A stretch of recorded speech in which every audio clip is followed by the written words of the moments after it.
My name is Zedi Bore. I work for PMI Evolve, Kenya. Indoor residual spraying is one of the malaria control strategies or interventions that is being rolled out here in Siaya County and Busia County by the Ministry of Health, the National Malaria Control Program, to reduce the malaria burden.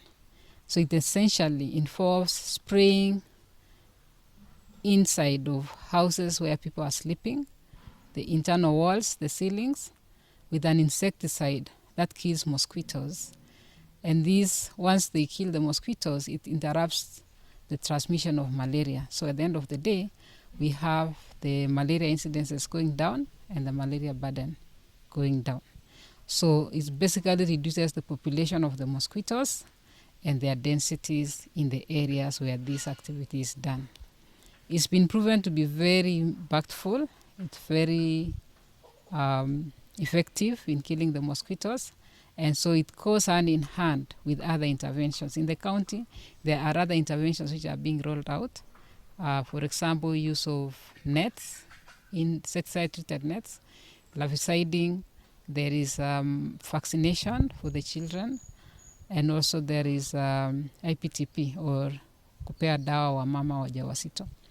Once the insecticide is sprayed on the wall, it kills the mosquitoes for a period of up to 6 to 9 months. And so at the end of the day, it keeps reducing the mosquito densities, and the malaria burden goes down. So it's been proved in other places where IRS has been done that once IRS is done, the mosquito or the malaria transmission is highly interrupted, and so the burden goes down drastically. Okay. Yes, if I can use the case of Homa Bay, the malaria prevalence reduced from around 19% to 3.6%. That's after around 6 rounds of spray campaign. Yes. In Siaya County, the previous Kenya Malaria Indicator Survey indicated that malaria, the prevalence of malaria in Siaya County was 29%. That was actually the second highest after Busia County, and that is the reason why Siaya has also been earmarked for indoor residual spraying, because of the high prevalence of malaria. Ideally, the spray campaign takes place once every year, and depending on the availability of resources, this will be conducted on yearly basis. So just before the rains, and that's why this spraying is going to happen in February, before the long rains that comes in around March, April. As partners in this, we are here to support the county government of Siaya and also Busia's counties to implement indoor residual spraying. So we support with the logistics, we support with technical support, providing technical support. So we are a team that supports these two counties to implement IRS. My name is Catherine Onyango from PMI Evolve. I'm the Social Behavior Change and Communications Coordinator for the project. Today here we have the stakeholders meeting, the county stakeholders meeting, bringing together all the county stakeholders from the whole of Siaya County, where we are introducing to them the campaign Indoor Residual Spraying, which is due to begin on the 2nd of February, running until the 21st of February 2026. This activity, as my colleague has said, is supposed to take place once a year, and this is the first time we are conducting it in Siaya after successfully conducting it in the other counties of Homa Bay, Migori, and Busia. So for this year, 2026, we're going to have it in Siaya and Busia County. Busia County will happen immediately after we are done with Siaya County. So for this activity to be successful, we are looking at having at least 85% of the households being sprayed. We have a target number of households that we are targeting. 85% is the minimum target. Once that is achieved, we can comfortably say that the exercise has been successful.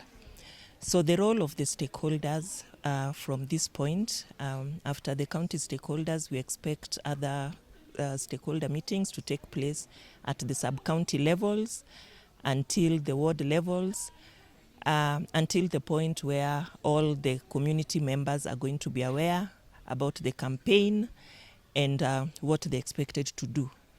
Basically, the campaign is sponsored by the US government. It is free of charge. Nobody is going to pay anything. All we expect from the household owners is to have an adult present on that day when their house is being sprayed. We have a spray and mobilization calendar where each household member is aware of when the spray operators will be visiting their village. So we expect an adult to be at home. And the reason why we expect adults to be at home is because of the precautionary and safety measures that household owners need to take. So we cannot give those measures to children. One of the key precautionary measures is that once the house has been sprayed, we expect the household owner to be outside the structure for 2 hours. And the reason is for those 2 hours, it gives the insecticide enough time to dry on the wall. Before it is dry, it can cause reactions on the skin, and even those who have like asthma would complain that there's a smell. But once it's dry on the wall, after the 2 hours, even children touching the wall, children playing on the wall is relatively safe after those 2 hours. And we expect, apart from mosquitoes that will be killed on the walls, we'll have other insects also that will also die, like cockroaches, ants, spiders. So by the end of the 2.5 hours, we'll have a lot of insects dead in the structures, which we shall expect an adult to sweep and throw them in a pit latrine or bury. Because if we have our chicken around eating on those insects, they may not be very safe. So we expect an adult to be aware that once the spray is done in your house, after the 2.5 hours, you sweep, collect all the dead insects, any dirt, and put in a pit latrine and wipe the surfaces inside the house. Then you are safe and you are free to live in that house, and you are safely protected for a period of between 6 to 9 months. We are targeting over 200,000 households to be sprayed this year in Siaya, and we believe that there could be more because that census that was collected some time back. So any other that has emerged in between, those also are going to be taken care of. So whatever we have as our target, once we are done with the 85%, then we are safely assured that the county has been well protected from malaria. My name is Kennedy Odhiambo Rwenjo, the Director of Public Health. Today is a great day to us. As Siaya County, we are holding our first IRS Stakeholders Forum, where we are urging the community to be able to be receptive with the indoor residual spraying exercise that is going to happen in Siaya. This exercise is targeting 255,556 households. That's about 256,000 households. That will target about will protect about 1.1 million people from Siaya. So the exercise is very important to us because under the malaria strategy, indoor residual spraying is one of the key strategies that can help reduce the prevalence of malaria, together with other interventions. So one thing you have to assure the people of Siaya is that the insecticides that are going to be used are approved. The people are going to use those particular insecticides are well trained, and of course it will also, the exercise will be also well supervised. And this doesn't mean that now we'll stop using ITNs.